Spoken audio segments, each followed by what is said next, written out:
महंगाई के साथ साथ खाद के मुद्दे को लेकर कांग्रेस बीजेपी की मोदी सरकार पर लगातार हमलावर हो रही है। वहीं बीजेपी कांग्रेस के एक दूसरे पर आरोप प्रत्यारोप की राजनीति पर लगी हुई है। इस बीच आरजे न्यूज ने जिला कांग्रेस कमेटी के उपाध्यक्ष एवं जनपद उपाध्यक्ष सुखचंद बेसरा से खास बातचीत की। देखिए इस रिपोर्ट में। यहाँ पर लगातार जो कांग्रेस है, जो केंद्र में बैठी हुई सत्ताधारी पार्टी बीजेपी पर आरोप लगा रही है कि पेट्रोल डीजल के बढ़ते हुए दाम को लेकर मोदी ने आम जनता को ठगा है। इसके बाद अब जो मुख्य मुद्दा है, कांग्रेस खाद को लेकर केंद्र की मोदी सरकार को घेर रही है कि जितना आवंटन छत्तीसगढ़ को देना था उतना आवंटन नहीं मिल पाया, जिसके चलते यहाँ पर किसानों को परेशानी हो रही है। और किसान लगातार जो कांग्रेस कह रही है कि मोदी सरकार किसान विरोधी सरकार है। आज इसी बात को लेकर कल हमने जो भाजयुमो के जिलाध्यक्ष थे उनसे चर्चा की थी। उन्होंने कांग्रेस पर कई तरह के आरोप लगाए थे, कांग्रेस को ही उन्होंने किसान विरोधी कह दिया था। हमारे साथ आज ब्लॉक कांग्रेस कमेटी के पूर्व अध्यक्ष, वर्तमान में जिला कांग्रेस कमेटी के उपाध्यक्ष और जनपद पंचायत के उपाध्यक्ष सुखचंद बेसरा जी मौजूद हैं। उनसे बात करेंगे जो बीजेपी जिस तरह आरोप लगा रही है, बीजेपी के आरोपों पर वो क्या कहेंगे। सुखचंद जी, सबसे पहले तो आरजे न्यूज़ पर आपका स्वागत है। मैं आपको ये कहना चाहूँगा सुखचंद जी कि जिस तरह बीजेपी आरोप लगा रही है कि कांग्रेस की सरकार किसान विरोधी सरकार है, हमने जितना रूप में मतलब आवंटन देना चाहिए था खाद का उतना दिया गया है, ये जो आरोप है ये बेबुनियाद और झूठा आरोप है, ऐसा बीजेपी का कहना है। सबसे पहले तो मैं आपको बहुत बहुत बधाई और धन्यवाद देता हूं जो आरजी न्यूज़ की माध्यम से आपने किसानों की आवाज़ को, किसानों के मुद्दे पर आपने आवाज़ उठाया है। और मैं निश्चित रूप से ये कहना चाहूँगा, आज पूरे छत्तीसगढ़ के किसान, छत्तीसगढ़ की जनता जानती है कि हमारे यशस्वी मुख्यमंत्री भूपेश बघेल जी के द्वारा 11.5 लाख कुंटल जो टन जो होता है उसका मांग रखा गया था, जिसमें से केंद्र सरकार के द्वारा भेदभाव रवैया के चलते और एक प्रकार की मैं कहूँ हमारे कांग्रेस की सरकार माननीय भूपेश बघेल जी की छवि को धूमिल करने की नीयत से आज जो खाद और बीज में जो कटौती करके जो भेजा गया है केंद्र सरकार के द्वारा, हम इसका निंदा करते हैं। निश्चित रूप से आपको मालूम होगा समाचार के माध्यम से, और हमने कल प्रदेश स्तर की ओर से हम धरना प्रदर्शन करके मांग रखा है, उनका विरोध किया है। 11.5 लाख कुंटल टन की जो आवंटन मांगा गया था, जिसमें से सिर्फ जो है ना 550 कुंटल टन जो है ना दिया गया है, 5.5 लाख कुंटल टन, जिसके चलते आज डीएपी, यूरिया, पोटास और अन्य जो उर्वरक है वो जो आज कमी का दिक्कतें झेलना पड़ रहा है छत्तीसगढ़ के किसानों को, इनका सिर्फ और सिर्फ जिम्मेदार है तो सिर्फ बीजेपी के केंद्र सरकार, नरेंद्र मोदी जी की सरकार इनके जिम्मेदार है। आज जो किसानों के साथ हर प्रकार की योजना में हमारे छत्तीसगढ़ के साथ भेदभाव किया जा रहा है, चाहे धान खरीदी की मामला हो, धान खरीदी भी 2500 रुपये में धान खरीदना चाहती थी हमारे भूपेश सरकार जी, जिसको जो है ना सेंटर पुल के माध्यम से चावल लेने के लिए इनकार किया। भूपेश बघेल जी को कहा गया कि आप 2500 रुपये प्रति कुंटल की दर से यदि धान खरीदते हैं तो हम सेंटर पुल का जो धान चावल लेना चाहिए वो नहीं लेंगे। ऐसे कहने पर मजबूरन 1800 जो निर्धारित एमएसपी के तहत धान खरीदी करके शेष राशि को राजीव गांधी न्याय योजना के तहत दिया जा रहा है। इसी प्रकार हर प्रकार की योजना में आज ये लोग जो है ना डीजल पेट्रोल की बात करते हैं। डीजल पेट्रोल कांग्रेस की ज़माने में हमारे सोनिया जी के नेतृत्व में मनमोहन सिंह जी जो प्रधानमंत्री थे, उनके शासनकाल में 64 रुपये 62 रुपया पेट्रोल मिला करता था, डीजल मिला करता था। डीजल तो बीजेपी का यह आरोप है कि जब आपके केंद्र में जब कांग्रेस की सरकार थी, यूपीए की जो गठबंधन वाली सरकार थी, उस समय पेट्रोल डीजल के दामों को लेकर परिस्थितियां खुद ऐसी कर दी गई थी। आज उन परिस्थितियों को अब भरने के लिए कहीं ना कहीं केंद्र की मोदी सरकार को पेट्रोल डीजल के दामों को बढ़ाना पड़ रहा है, ऐसा कहना बीजेपी के लोगों का है, क्या कहेंगे? इसी बात को मैं कहने जा रहा था रवि जी कि 2014 में जब हमारे गवर्नमेंट था, उस समय डीजल पेट्रोल 53 रुपये 54 रुपया और अधिकतम 60-62 रुपया में मिला करता था। उस समय महंगाई करके महंगाई के मुद्दा को ऐसे इन लोग जो है ना उलूल जुलूल बयानबाजी करके इन लोगों के ऊपर जो है ना महंगाई के बारे में इन्होंने मुद्दा उठाया और चुनाव लड़ा और उस महंगाई के खिलाफ में जो है ना मतदान किया हमारे भारत देश की लोगों के द्वारा। आज जैसे ही नरेंद्र मोदी केंद्र में सरकार आया, प्रधानमंत्री बना, तब से आप ऐसा एक दिन बताओ जब भी कभी जो है ना डीजल और पेट्रोल कभी कम हुआ हो। डीजल और पेट्रोल प्रतिदिन महंगाई आसमान छू रहा है। आज लोग 110 रुपया में 105 रुपया में डीजल पेट्रोल खरीदने के लिए मजबूर हो चुके हैं और इसका जिम्मेदार जो है ना नरेंद्र मोदी जी का है। और कल हमारे मित्र जो है ना भाजपा युवा मोर्चा के कह रहे थे कि डीजल पेट्रोल का टैक्स जो है ना जो उसका बंद होता है उसको छोड़ के गया था।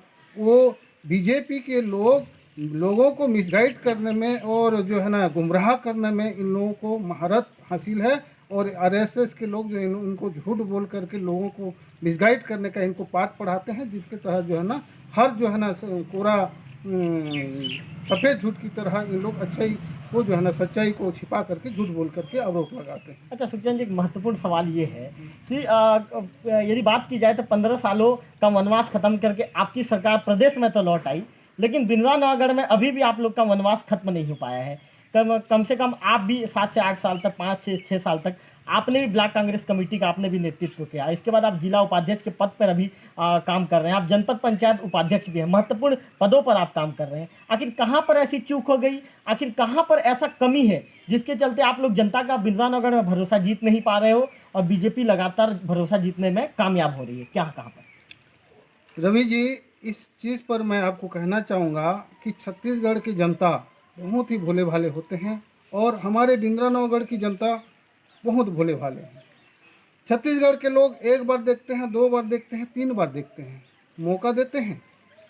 तीसरा बार तक के देखा बीजेपी जो है ना विकास के नाम पर के जिस प्रकार के यहाँ भ्रष्टाचार को बढ़ावा दिया, परिवारवाद को बढ़ावा दिया, इनको बारीकी से करीबी से देखा। और हमारे छत्तीसगढ़ की जनता रमन सिंह तीसरे बार ऐसे उनको जो है ना पटकनी दिया कि उनको चारों खाना चित्त हो गया। आज उनको इतनी बड़ी जो पार्टी है जो 15-15 वर्षों तक के राज्य में शासन करके सिर्फ 14 सीट 15 सीट पर आज आ पहुंची है। ये दुर्गति आज हमारे बीजेपी की छत्तीसगढ़ में है। मैं कहना चाहूँगा बिंद्रा नौगढ़ की बात। बिंद्रा नौगढ़ में कौन कहता है कि हम हारे हैं? भले चुनाव आयोग की गणना में हम हारे होंगे, किंतु हम 10,000 वोट से यहाँ जीते हैं। इसलिए मैं इसका जीत महसूस करूँगा, क्योंकि हमारे ही पार्टी के एक पूर्व विधायक जिन्होंने कांग्रेस के बागी होकर के प्रत्याशी बन करके अलग चुनाव जीता और वो 20,000 वोट हमारे कांग्रेस की वोट में से काटा और जिसके चलते आज हम 10,000 वोट से हारे। यदि बागी नहीं रहते तो आज हम 10,000 वोट से हमारी कांग्रेस पार्टी यहाँ जीती होती। और मैं ये कहना चाहूँगा उसी प्रकार तीसरा बार भी अभी मौका मिला है लगातार बीजेपी को बिंद्रा नौगढ़ से। आने वाले समय में इसी प्रकार की माने हार होगा जैसे छत्तीसगढ़ में उनका हार हुआ है। सुखचंद जी, आपने जैसे अभी संभावना जताया कि यदि हमारे पार्टी के जो पूर्व विधायक है बागी नहीं होते तो हम जीत जाते, तो आखिर कहाँ पर आप लोगों में कमी रह गई कि आप अपने पूर्व विधायक को समझा नहीं पाए? आखिर क्यों आप लोगों के समझाने के बाद भी आखिर वो क्यों बागी हुए? क्या आपके जो उच्च स्तर के हाईकमान के नेता हैं उन्हें समझा पाने में नाकामयाब हुए या कहाँ पे क्या कुछ रहा? देखो, पार्टी का एक अनुशासन होता है और अनुशासन के तहत हमारे प्रदेश के शीर्ष नेतृत्व लोग उनको मनाते हैं, गाइडलाइन का पालन कराते हैं, वो समझाने के काम करते हैं।